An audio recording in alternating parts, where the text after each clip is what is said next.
ഇറാഖിൽ യുദ്ധം ഉണ്ടായതുകൊണ്ടാണ് ഇറാഖുകാർ ഇങ്ങനെ ആയെന്ന് പറയാം. ബാക്കി രാജ്യങ്ങളെയൊന്നും വിദേശ ശക്തികൾ ആക്രമിച്ചില്ല. സിറിയയിൽ പരസ്പരം അടിച്ചപ്പോൾ വിദേശ ശക്തികളെ വിളിച്ചു വരുത്തുകയായിരുന്നു. ഇനി ഇറാഖിലെ യുദ്ധത്തിൽ തന്നെ ആദ്യമായിട്ട് 2 ഇറാഖ് യുദ്ധം ഉണ്ടായി. ഒന്ന് സദാം ഹുസൈനെ മെരുക്കിയ യുദ്ധവും 2 സദാം ഹുസൈനെ നീക്കം ചെയ്ത യുദ്ധവും. ഈ 2 യുദ്ധങ്ങളിലും ഇറാഖിനെതിരെ മിസൈൽ തൊടുത്തുവിടാനായിട്ടുള്ള മുഴുവൻ ലോഞ്ചിങ് പാടുകൾ ഒരുക്കി കൊടുത്തത് അവിടെയുള്ള മുസ്ലിം രാജ്യങ്ങളാണ്. സൗദി അറേബ്യ ഉൾപ്പെടെയുള്ള മുസ്ലിം രാജ്യങ്ങളാണ്. അവർ നിരന്തരമായി അമേരിക്കയുമായിട്ടും മറ്റ് രാജ്യങ്ങളുമായിട്ടും വലിയ സുഹൃത്ത് ബന്ധത്തിലാണ്. അവിടെ ഒന്നും യാതൊരു വിഷയമില്ല. ഈ മതതീവ്രവാദം ഉണ്ടാകുന്നത് അവിടെയുള്ള പൊളിറ്റിക്കൽ ഇൻസ്റ്റബിലിറ്റി മാത്രം ആണ് കാരണമെങ്കിൽ എങ്ങനെയാണ് ഈ ബംഗ്ലാദേശിലെ ഈ 16 പേര് കഴിഞ്ഞ 2.5 വർഷം കൊണ്ട് കൊല്ലപ്പെട്ടത് എന്നാലോചിക്കുക. എന്തുകൊണ്ടാണ് ബർമ്മ ഏത് വിദേശ രാജ്യം ആക്രമിച്ചുകൊണ്ടാണ് ബർമ്മയിൽ ഇപ്പോൾ റോഹിംഗ്യ മുസ്ലിങ്ങളുടെ പ്രശ്നം? അത് മുസ്ലിങ്ങൾക്കെതിരെയുള്ള പ്രശ്നമാണ്. മുസ്ലിങ്ങളുടെ അല്ലെങ്കിൽ ഏതെങ്കിലും ഒരു വിഭാഗത്തിനെതിരെയുള്ള വർഗീയപരമായിട്ടുള്ള സംഘർഷങ്ങൾ ലോകമെമ്പാടും നടക്കുന്നില്ല. എത്ര എണ്ണത്തിൽ നിങ്ങൾക്കൊരു യുദ്ധം അല്ലെങ്കിൽ ഒരു ഫോറിൻ ഫോഴ്സിൻ്റെ ഇൻവേഷൻ കണ്ടെത്താൻ കഴിയും? ഇറാഖ് കൊണ്ടുവന്ന് മുട്ടിക്കാം. പക്ഷേ ഇറാഖിലെ യുദ്ധം വിദേശ ശക്തിക്കെതിരെയുള്ള യുദ്ധമല്ല. ഈ അഭയാർത്ഥികൾ ഉണ്ടായത് അമേരിക്ക അവിടെ യുദ്ധം ചെയ്തപ്പോൾ സമയത്തല്ല. അഭയാർത്ഥികൾ ഉണ്ടായത് അമേരിക്ക വിട്ടുപോവുകയും ഷിയ സുന്നി 2 ഇസ്ലാമിലെ പ്രമുഖ വിഭാഗങ്ങളാണ്. ഷിയകൾക്കാണ് ഇറാഖിൽ മുൻതൂക്കം. ഷിയകളുടെ തലസ്ഥാനമാണ് ഇറാൻ. സുന്നി വിഭാഗക്കാര് കുർദുകൾ, ഷിയകൾ, ഇവർ തമ്മിലുള്ള സംഘർഷമാണ് ഇറാഖിൽ നടക്കുന്നത്.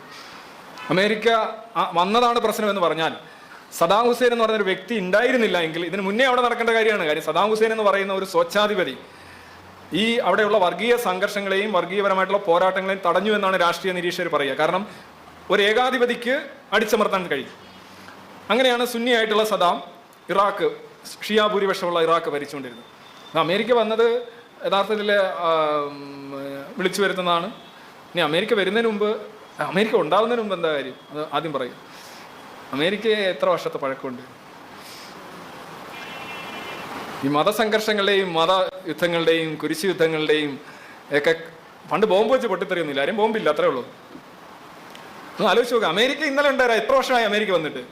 അമേരിക്കയുടെ സാമ്രാജ്യത്വം തുടങ്ങുന്ന 1900 ശേഷമാണ്. ശരി, 20-ാം നൂറ്റാണ്ടിലാണ് സാമ്രാജ്യത്വ മോഹമായിട്ട് അമേരിക്ക നിൽക്കുന്നത്. ഇനി സാമ്രാജ്യത്വം എന്ന് പറഞ്ഞാൽ ലോകമെമ്പാടും തങ്ങളുടേതായ ഒരു കോളനികൾ ഉണ്ടാക്കുക, അവരിൽ അവിടെ എല്ലാം തങ്ങളുടെ അധികാരം ഉറപ്പിക്കുക എന്നുള്ളതാണെങ്കിൽ ലോകത്തെ ഏറ്റവും വലിയ സാമ്രാജ്യം എന്ന് പറയുന്നത് ഇസ്ലാമാണ്. ഇസ്ലാമിൻ്റെ അയലത്ത് വരില്ല അമേരിക്ക. വെറും സാമ്പത്തികമായിട്ടുള്ള സ്വാധീനമല്ല, രാഷ്ട്രീയപരമായിട്ടുള്ള, സാംസ്കാരികപരമായിട്ടുള്ള, എല്ലാത്തരം സ്വാധീനങ്ങളും മാത്രമല്ല, ഇസ്ലാം അതിൽ വിശ്വസിക്കുന്നുണ്ട്. ഇസ്ലാം ലോക മേധാവിത്വത്തിൽ വിശ്വസിക്കുന്ന മതമാണ്. അതിനകത്ത് യാതൊരു തർക്കമില്ല, അല്ലെന്ന് ആരും പറയില്ല. ലോക മേധാവിത്വത്തിൽ വിശ്വസിക്കുന്ന പ്രമുഖ മതങ്ങൾ എത്രയുണ്ട് എന്നാലോചിച്ച് നോക്കുക. ക്രിസ്ത്യാനിറ്റി പ്രേക്ഷിത പ്രവർത്തനം നടത്തി. പക്ഷേ എല്ലാ ക്രിസ്ത്യൻസ് ഇപ്പോൾ ഒരു ഇതിൽ കൊണ്ടുവരണം. ഉമ്മത്ത് എന്ന് പറയുന്ന എന്ന് പറയുന്ന സാധനം ഇസ്ലാമിൻ്റെ ഒരു കൺസെപ്റ്റാണ്. അമേരിക്കക്കാർക്ക് അങ്ങനെ കൺസെപ്റ്റ് ഇല്ല. അമേരിക്കൻ സാമ്രാജ്യത്തിൽ വ്യാപാര ഇടപെടലുകൾ, കൊടുക്കുക, വാങ്ങുക, ലാഭം എടുക്കുക. ഇതല്ല സാമ്രാജ്യത്വം എന്നൊക്കെ ചുമ്മാ. ഇനി ഇസ്ലാം എല്ലാ കാലത്തും സാമ്രാജ്യത്തിൻ്റെ കൂടെയായിരുന്നു. ഇസ്ലാമിന് സാമ്രാജ്യത്വമായിട്ട് ഒരു പ്രശ്നവുമില്ല. അപ്പോൾ സോവിയറ്റ് യൂണിയൻ അഫ്ഗാനിസ്ഥാനിലേക്ക് പടയെ അയക്കുമ്പോൾ അമേരിക്കയുടെ കൂടെ നിന്നാണ് യുദ്ധം ചെയ്യുന്നത് താലിബാനും ഇസ്ലാമിസ്റ്റുകളും. ഇസ്ലാം എന്നാണ് അമേരിക്കക്കെതിരായിട്ടുള്ളത്. അത് ഈ അടുത്ത കാലത്ത് ചില പ്രശ്നങ്ങളൊക്കെ ഉണ്ടായപ്പോൾ ഒരു 10-20 വർഷമായിട്ടുള്ളൂ മാക്സിമം. അതിനുമുമ്പ് സാമ്രാജ്യത്വ ശക്തികൾ ഇപ്പോൾ കിഴക്കൻ യൂറോപ്പുകളിലായാലും സോവിയറ്റ് യൂണിയനിലായാലും എല്ലാം കമ്മ്യൂണിസത്തെ നിഷ്കാസനം ചെയ്യുമ്പം ഇസ്ലാം അമേരിക്കയുടെ കൂടെയാണ്. എവിടെയൊക്കെ ഇസ്ലാമിന് സ്വാധീനമുണ്ടോ അവിടെ എല്ലാം കമ്മ്യൂണിസം. 75,000 പേരെയാണ് ഒറ്റ ആഴ്ച കൊണ്ട് സാംസ്കാരിക വിപ്ലവം ഇറാനിലുണ്ടായപ്പോൾ 75,000 കമ്മ്യൂണിസ്റ്റ് പാർട്ടി പ്രവർത്തകരെയാണ് തിന്മേറിലേക്ക് ഇവാപറേറ്റ് ചെയ്തു പോയത്.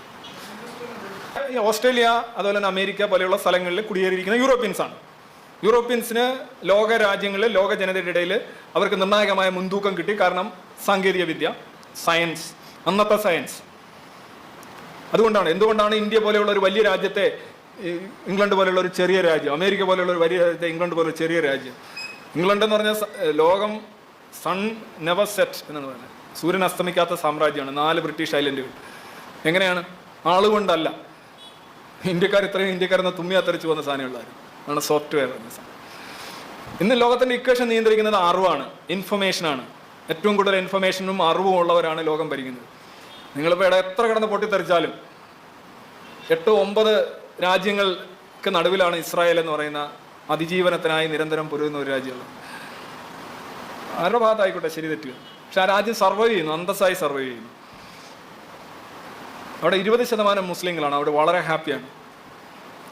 വളരെ ഹാപ്പി എന്ന് പറയുമ്പോൾ they are happier than those who are in Gaza and West Bank. ഗാസയിലും വെസ്റ്റ് ബാങ്കിലും ഉള്ള മുസ്ലിങ്ങളെക്കാൾ സന്തോഷത്തിലാണ് ഇസ്രായേലിലെ മുസ്ലിങ്ങൾ. അവർക്ക് പാർലമെൻറ്റ് അംഗങ്ങളുണ്ട്, സവിശേഷ അധികാരങ്ങളുണ്ട്, അവരുടെ ഭാഗത്തുനിന്ന് ഇവർക്ക് പിന്തുണ കിട്ടുന്നുമില്ല. ജനാധിപത്യമാണ്.